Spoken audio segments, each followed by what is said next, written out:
அன்பான மகாநதி உறவுகளுக்கு, உறவு செல்லங்களுக்கு இனிய இரவு வணக்கங்களோட இப்ப மகாநதிக்குள்ள போறேங்க. எல்லா ஸ்கூல்லயும் லீவு முடிஞ்சு ரீஓப்பனே வந்துருச்சுங்க. ஆனா, நம்ம குட்டிமா அம்மு படிக்கிற ஸ்கூலுக்கு மட்டும் விடுமுறையே கிடைக்கல. ஏன்னா, லீவே இல்லாம மறுபடியும் ஸ்கூல்ல சேர்க்கறதுக்கு நம்ம பாப்பாவ யாழினி பாப்பாவ இங்க கொண்டாந்து சேர்க்க வைக்கிறாங்க. ஸ்கூல்ல பார்த்தீங்கன்னா, அவ்வளோ அழகா அப்படிதான் நம்ம அம்மு காவேரிய பார்த்து பார்த்து சொக்கி சொக்கி போக பேச வைக்க ரொம்ப பிடிச்சு போகுது காவேரிக்கும். நான் அம்மா வீட்டுக்கே போறேன்ப்பா அப்படின்னு அப்பா கிட்ட ரெக்வெஸ்ட் பண்ணி கேட்குது அம்மு பாப்பாவும். சரின்னு சொல்லிட்டு விஜயும் கிளம்பிடுறாரு. இப்போ எல்லாத்தையும் நம்ம குட்டிமாவை கூட்டிக்கிட்டு வீட்டுக்கு வந்துடுறாங்க. வீட்டுக்கு வந்ததுக்கப்புறம் இந்த புள்ள பார்த்தீங்கன்னா, அப்படி ஒரு பாச பிணைப்பை காமிக்குதுங்க. அப்படி ஒரு பாசத்தை காவேரினால தாங்க முடியல. அம்மா என்னம்மா அம்மு என்னைக்கும் இல்லாம ரொம்ப சந்தோஷமா என்கிட்ட இருக்கிறா, ஒண்ணுமே புரியலையே அப்படின்னு சொல்லிட்டு இருக்காங்க. சரி விடுடி, உன் மேல பாசத்தை காட்டுறதுல என்ன தப்பு இருக்கா என்ன அப்படிங்கிறாங்க. பாட்டி பாட்டி இங்க வாங்களே அப்படின்னு சொல்லிட்டு, என்னடா உங்களுக்கு உங்களுக்கு ஒண்ணு தெரியுமா அப்படிங்கிற. என்னமா தெரியணும்? எங்க வீட்டுல எங்க அம்மா போட்டா பார்த்தேன், அப்படியே மிஸ் மாதிரியே இருந்துச்சு. அப்படியா அப்படின்னு சொல்லிட்டு, ஆஹா மாட்டிட்டோமே அப்படின்னு நினைக்கல. காவேரி இருந்துட்டு, அப்படியா என்ன மாதிரியா இருக்கிறாங்க? ஆமா மிஸ் அப்படிங்கிறாங்களா. ஓகே, நான் வீட்டுக்கு வந்து ஒரு நாளைக்கு பார்க்கட்டுமா? பார்க்கலாமே அப்படின்னு சொல்லிட்டு இருக்காங்க. அடுத்து பாட்டி இங்க வாங்க பாட்டி, நமக்கு போய் கிச்சன்ல போய் எனக்கு பிடிச்சதா சமைச்சு தரீங்களா அப்படின்னு சொல்லிட்டு அப்படியே தோல்ல தூக்க சொல்றாங்க. தூக்கிக்கிட்டு முத்தம் மழை அப்படியே பொழியிறாங்க. சாரதாவுக்கு டவுட்டா இருக்கு. என்ன என்னைக்கும் இல்லாம அம்மு என்னடாச்சு என்ன ஆச்சு என் மேல இவ்வளவு பாஸ்தா காட்டுற அப்படிங்கல. பாட்டி நீங்க தானே எனக்கு பாட்டி. என்னடா அது கேள்வி? நான் தான் உனக்கு பாட்டி. இல்ல பாட்டி, அந்த பாட்டி வேற, இன்னைக்கு புதுசா நான் சொல்ற பாட்டி வேற. டேய் நான் எப்பவும் உனக்கு பாட்டி தாண்டா, எப்பவும் எனக்கு பாட்டி தான். ஆனா பாட்டியான பாட்டி இன்னைக்கு தானே நீங்க என் பாட்டின்னு தெரியும். ஒண்ணுமே புரியலையே? ஒன்னும் புரியாது பாட்டி. நீங்களும் கல்லூலி மங்கன மறைச்சிட்டீங்கல்ல. என்னடா என்னென்னமோ பெரிய பெரிய வார்த்தை சொல்ற. எங்க தாத்தாட்ட எங்க பாட்டி பேசிக்கிட்டு இருந்தாங்க, அதை நான் கேட்டேன். அதைத்தான் நானும் உங்ககிட்ட சொல்றேன். யாராவது ஒரு விஷயத்த மறைச்சா கல்லூலி மங்கன்னு சொல்லுவாங்களாமே. நான் என்னடா மறைச்சேன்? பாட்டி பாட்டி ரொம்ப பேசாதீங்க பாட்டி அப்படிங்கிற. காவேரி வர, என்ன சத்தம்?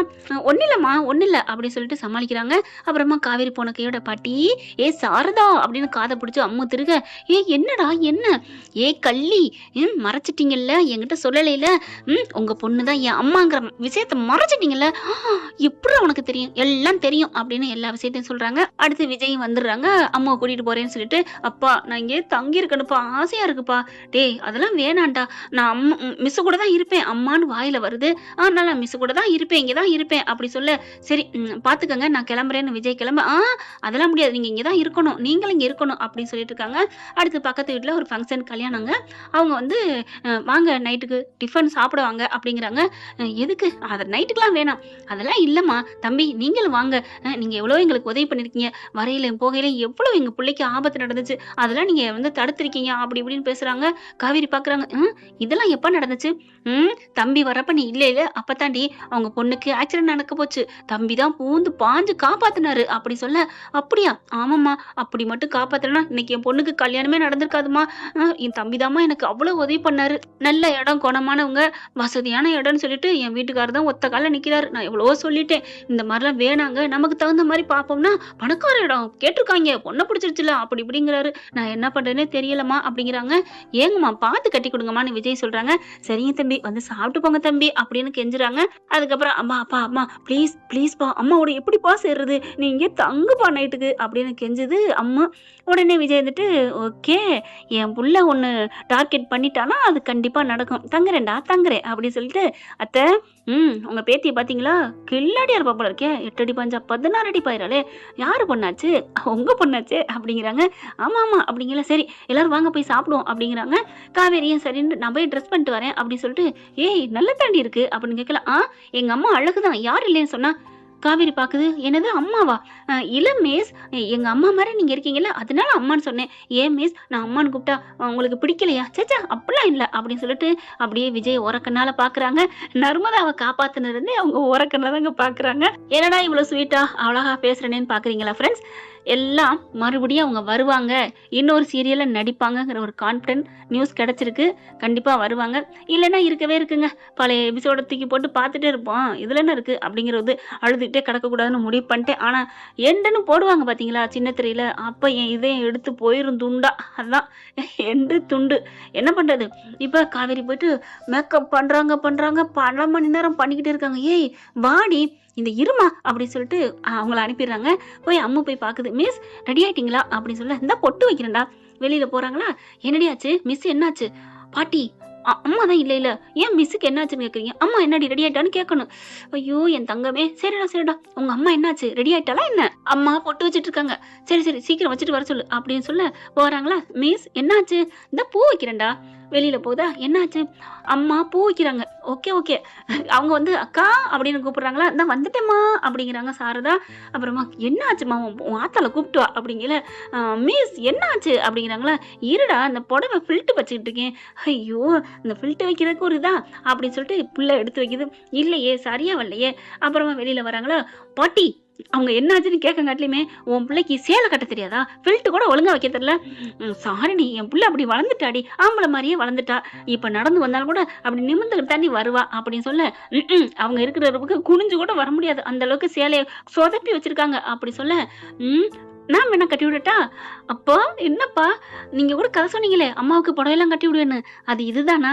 ஆமாடா அப்படிங்கல. சரி போய் பாரு, உன் அம்மாவை கூட்டிட்டு வா அப்படிங்கல. மிஸ் வாங்க மிஸ் போகலாம். இல்லம்மா எனக்கு புடவை சரியா கட்டலம்மா. என்ன மிஸ் வாங்க பாட்டி கட்டி விடுவாங்க. இல்ல நல்லாதான் இருக்கு அப்படின்னு சொல்லி கூட்டிட்டு வர பார்த்தா விஜய் சிரிக்கிறாரு. என்ன சிரிப்பு? ஒன்னும் இல்ல மேம், ஒன்னும் இல்ல நீங்க அழகா கட்டிருக்கீங்க அப்படின்னு விஜய் சொல்ல அப்படிலாம் பேசாதீங்க அப்படின்னு சொல்லிட்டு திரும்புறாங்க. அம்மா எனக்கு புடவை சரி பண்ணுமா அப்படிங்கல. அவங்க வேணுக்குன்னே குழச்சு விடுது சாரதா. அது கட்ட போயில அத்தை அப்படிங்கிறாரு. ஓகே மாப்பிள்ள. அதே மாதிரி அம்மு பாட்டி சரியா பண்ணக்கூடாது, நீங்க விட்டுருங்க, அப்பாவை சரி பண்ண சொல்லுவோம் அப்படி சொல்ல ஓகேடி என் தங்கம் அப்படின்னு சொல்லிட்டு இப்படின்ட்டு என்னால முடிஞ்சது பண்ணிட்டேன், வாடி போய் சாப்பிடுவோம் அப்படிங்கிறாங்க. அதெல்லாம் முடியாது, எனக்கு சரியாவே பண்ணல, இங்க பாருங்க இதெல்லாம் ஒரு மடிப்பா அப்படி. என்னம்மா நீங்க ஃபில்ட் எடுத்திருக்கீங்க, நல்லாவே இல்லை, இதெல்லாம் ஒரு ஃபில்ட்டா, நல்லாவே இல்லை, பாக்குறவங்க என்ன கேவலமா சொல்லுவாங்க, இதெல்லாம் என்ன ஒரு அழகாவா இருக்கு, கேவலமா இருக்கு பாக்குறதுக்கே அப்படின்னு என்ன திட்ட போறாங்கம்மா அப்படின்னு சொல்லி காவேரி சின்னுங்க. இப்ப என்னடி பண்றது? சரி விடு, இப்ப யாரு ஃபில்ட் எடுத்து வைக்கிறது அப்படிங்கல. அப்பா நீங்க நிக்கிறீங்களப்பா, மிஸ்ஸுக்கு எடுத்து விடுங்கப்பா அப்படி சொல்ல. நானா அப்படிங்கல. அதெல்லாம் சரிப்பட்டு வராது பாட்டி, நீங்க எடுத்து விடுங்க, நான் தான் பண்ணது சரியில்லைன்னு சொல்றாளே, கேவலமா இருக்குன்னு சொல்லிட்டாலே அப்படின்னு சொல்ல. இப்ப என்ன பண்றது, நான் இப்படியோ வர்றது நல்லாவே இல்லையே அப்படின்னு சொன்னோன்னு காவேரி என்ன பண்றாங்க. அம்மா அவரை எடுத்து விட சொல்லுங்கம்மா, ஆபத்துக்கு பாவம் இல்லையில அப்படின்னு சொன்னோன்னே விஜய் டக்குன்னு என்ன பண்றாங்க, அப்படியே ஃபில்ட்டை அழகா மடிச்சு சூப்பரா கையை வச்சு தடவி அந்த இதை சூப்பரா பண்ணி விட்டுறாங்க. சூப்பர் வா அப்படின்னு சொல்லிட்டு அம்மா சந்தோஷமா கை தட்டி சிரிக்கிறாங்க. பாத்தியா எங்க அப்பாவா கொக்கா, பாட்டி நீங்களும் தான் எடுத்தீங்களே அப்படிங்களா. அடி பாவிகளா, நீங்க தானே சரியா எடுக்க வேணாம்னு சொன்னீங்க, அதனாலதான் நானும் எடுக்கல அப்படின்னு பாட்டி சொல்றாங்க. அதுக்கப்புறம் கண்ணாடியில பார்த்தா வீரல் கண்ணாடியில பாக்குறாங்க. வா சூப்பரா இருக்கே, நீங்க உண்மையிலேயே நல்லா அழகா கட்டுறீங்க, பேசாம புடவை கட்டுற வேலைக்கு போயிடலாமே அப்படின்னு காவேரி சொன்னோன்னு அப்படின்னு மேல இறங்க பாக்குறாரு. நல்லா இருக்கே நியாயம், நான் புடவை கட்டுற வேலைக்கு போகணுமா அப்படின்னு சொல்ல. ஏன் போனா என்ன, வேலைக்கு எந்ததும் மட்டம் இல்லையே அப்படின்னு சொல்ல. சொல்லுவம்மா சொல்லுவ அப்படின்னு சொல்லிட்டு அப்படியே பாக்குறாங்களா. என்னாச்சு, என்ன அப்படி பாக்குறீங்க அப்படின்னு காவேரி சொன்னோன்னே, இல்ல இவ்வளவு அழகா இருக்கீங்க தெரியுமா, சூப்பரா இருக்கே அப்படின்னு சொல்லிட்டு மனசுக்குள்ள நினைக்கிறேன்னு சத்தமா சொல்லிடுறாங்க. உடனே தம்பி நீங்க சத்தமா வெளியில சொல்லிட்டீங்க அப்படின்னு ஐயோ அப்படிங்கிறாங்க. அதுக்கப்புறம் அக்கா வாங்கக்கா சீக்கிரம் வாங்க சாப்பிட வாங்க அப்படின்னு கூப்பிட ஏதோ வந்துட்டோம் அப்படின்னு சொல்லிட்டு குடும்பமா எல்லாரும் இறங்கி வராங்க. கல்யாண வீட்டுல என்னென்ன கலாட்டாக்கள் நடக்குது அப்படிங்கறத, என்னென்ன சுவாரஸ்யங்கள், என்னென்ன ரொமான்ஸ் நடக்குது அப்படிங்கறத பொறுத்திருந்து அடுத்த எபிசோட்ல பார்க்கலாம் ஃப்ரெண்ட்ஸ். இந்த பதிவு உங்களுக்கு பிடிச்சிருந்துச்சுன்னா நம்ம வீக்கா ஃபேன்ஸ் ஆகிய நீங்க எல்லாரும் ஒரு லைக்கை போட்டு கமெண்ட்ஸ்ல ஐ லவ் வீக்கா அப்படின்னு தெரிவிச்சிருங்க ஃப்ரெண்ட்ஸ். தேங்க்யூ. இந்த வீடியோ உங்களுக்கு பிடிச்சிருந்தா தயவு செய்து லைக் பண்ணுங்க. இன்னும் அப்டேட்ஸ்க்காக சேனலை சப்ஸ்கிரைப் பண்ண மறக்காதீங்க. நம்ம கிட்ட இருக்க எல்லா சேனல்ஸோட லேட்டஸ்ட் வீடியோ அப்டேட்ஸ்க்காக மேல ரைட் சைடுல காட்டுற லிங்கை கிளிக் பண்ணி வாட்ஸ்அப் குரூப்ல ஜாயின் பண்ணுங்க. உங்களிடம் விடைபெறுவது நான் உங்கள் மெஹர்.